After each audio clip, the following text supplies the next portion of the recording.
Well, John, thanks for coming down to talk a bit about your candidacy. And first thing I'm going to want to ask you is why you're a candidate. What motivates you to run? Because you were selected when Joe Schember resigned. You were selected by your current colleagues on City Council to fill that seat. And you've had quite a bit of experience there, but you have a thriving business. You are involved in the community in all kinds of ways, and you're a busy person. So what gives on that? Well, when Joe Schember resigned his term, Council indicated that they wanted to have someone with financial experience and expertise as Joe had. They found that to be very helpful. And so they asked folks that had that expertise and were interested to apply. And I did. And as you know, as you've indicated, I was selected from among 26 applicants. Quite a surprise to me because the 6 sitting council members were all Democrats and I'm a registered Republican, so that was the last thing I expected. But it was also characteristic of the people. These people have the city's best interests at heart. They don't focus on party, they focus on people and on the future of our community. And so it's a group of people I thought I would enjoy working with, and I have. We get along very well. I think each person brings something different to the table, but it's the interaction of the 7 of us that really, it's the whole being greater than the sum of the parts that really makes council work effectively. And I've had many people tell me they think this city council is the best they've seen in years.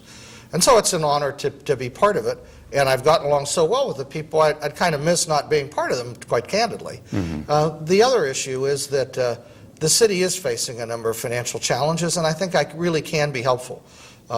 They voted by unanimous vote to make me chairman of the Finance Committee, which is a key standing committee of council. And so, with those kinds of signals, a good working relationship, a good camaraderie, a good relationship with the mayor and his office, a good leadership position with in the financial arena, which is my sweet spot, if you would, it seemed foolish for me to walk away.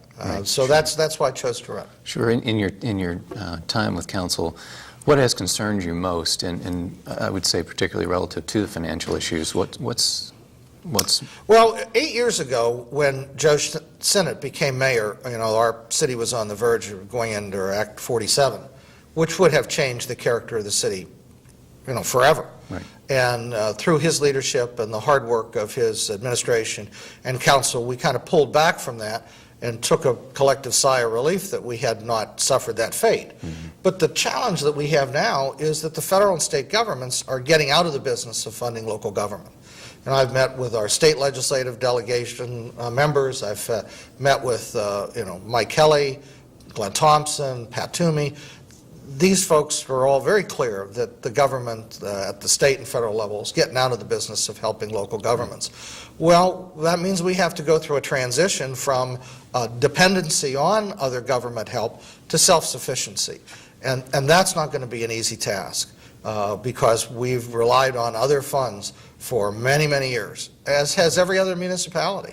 And again, over the 40 years I've been doing financial planning and management and leadership work for organizations, businesses, and individuals, I've helped a lot of people deal with those kinds of challenges and successfully overcome them.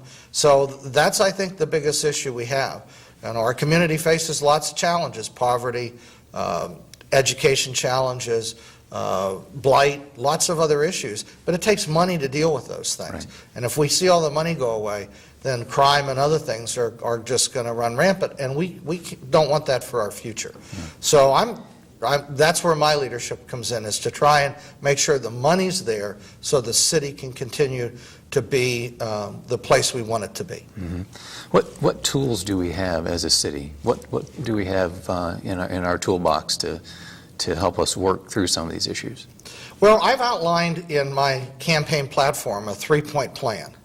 And by the way, people can see that platform by going to www.evansforerie.com or getting a printed copy of it from our campaign headquarters. So we have a couple different ways and people can see it in writing. But the 3-point plan briefly is, number one, to expand the city's tax base. We can't solve our problems by just increasing property taxes and increasing property taxes and increasing property taxes. We're going to tax ourselves out of existence if we do that.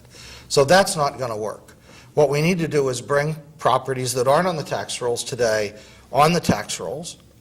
Maybe those are properties owned by other government entities that can be privatized or that can have some public-private shared uses. We need to have an honest conversation with the nonprofit organizations in the community. 45% of our property in the city is not on the tax rolls. Wow. We need to have an honest conversation about what it costs to provide police protection, fire protection, streets maintenance, et cetera, and the fact that the folks that work for those nonprofits benefit from those services too. So we have to have some honest conversation about that. We need to look at the people who work in the city but don't live here, or who come here to recreate, entertainment, culture, all of those things. I mean, we're the core of the entire community, and so goes the city, so goes the whole community. We just have to have some honest conversations about that and see if through those conversations we can come up with some creative solutions. If it doesn't win for everybody, it's not going to be a good solution. The second thing is we have to have some meaningful conversations about how the city is structured from an organizational point of view and whether or not we can make changes to further improve efficiency and effectiveness. And along the way, I think we have to sit down and have good, productive dialogue with the bargaining units that represent the city's employees.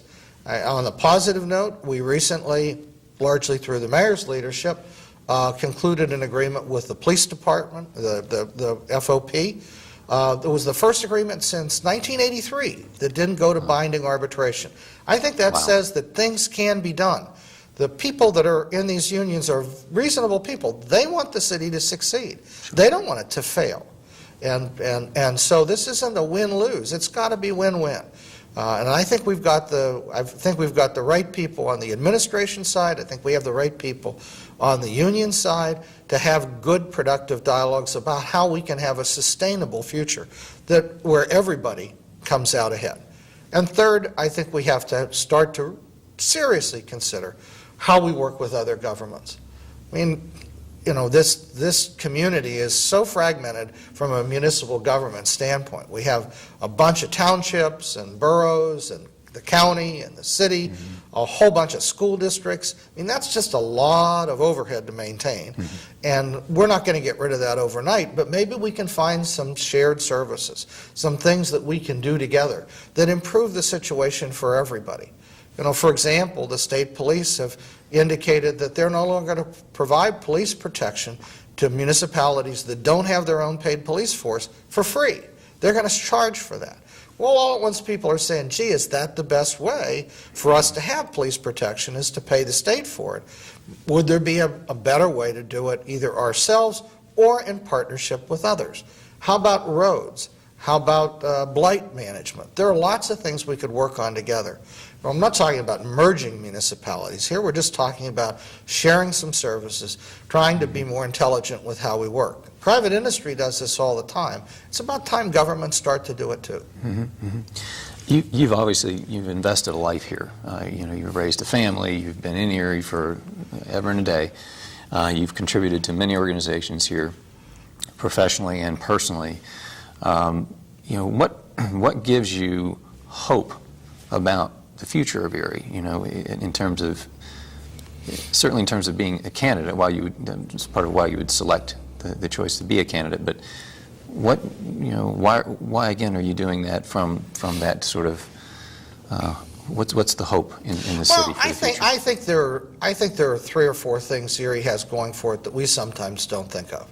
Number one, of course, is that body of water to our north. I mean, not only are the recreational opportunities in Erie second to none. I mean, we really sit in a unique position from that perspective. But as time goes forward, availability of fresh water is going to become more and more an issue for our entire country. And there are those that suggest that over time the country will return to this part of the country. The population will shift back because of the availability of food, the availability of energy, and the availability of water. So I think we ought to hang on and hang in and make it as good as it can be, because this may be the destination in the future. You just don't know that. Number two, there are just a lot of good people in this community, and I think they deserve good leadership. I think they deserve to have a future. I don't think our message for young people ought to be, if you want to have a future, leave, which seems to be the attitude now, you know, the brain drain, et cetera. So I think we're better off to create a future here where people can stay. You know, we talk a lot about the mismatch between the jobs that are needed versus the people that are here. Well, if college graduates continue to leave this community and go elsewhere, we're never going to have jobs in this community that require college graduates, because it'll be a self-fulfilling prophecy. So I want to create situations where people decide to stay here and raise their family and make a living. And I think that's a great thing. I attended a session the other night for Destination Erie and was amazed at the 200 people that showed up, all interested in the future of Erie. They came from all walks of life, retired, working professionals, folks on a production line, you name it. And they all had one common thing. They all cared about the future of Erie. I don't think we ought to walk away from that. I think we ought to build on it and say, okay, how can we make this community better? How can we make it sustainable for the future? But for you, it's about facing those realities, and it's about bringing people to an understanding that if we don't make our own plan, the plan will be made for us. Right. Early in my consulting career, which began about 20 years ago, I coined a phrase that I used with folks that said, you can either be an architect of your future or a victim of the future. Choice is yours.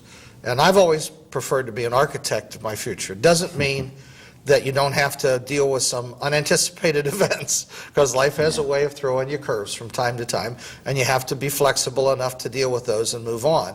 But if you just say, well, we're just going to take whatever life gives us, there are a lot of cities in the country now that are bankrupt.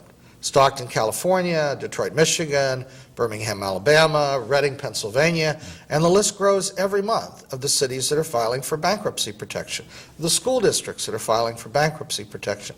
We're better than that. I think we can do better than that. And I think if we work together as intelligent people, bringing all facets of the community together, I think we can do better than that. Wonderful, wonderful. Well, thank you so much for your time, John. Thank you. Appreciate Appreciate it. All right.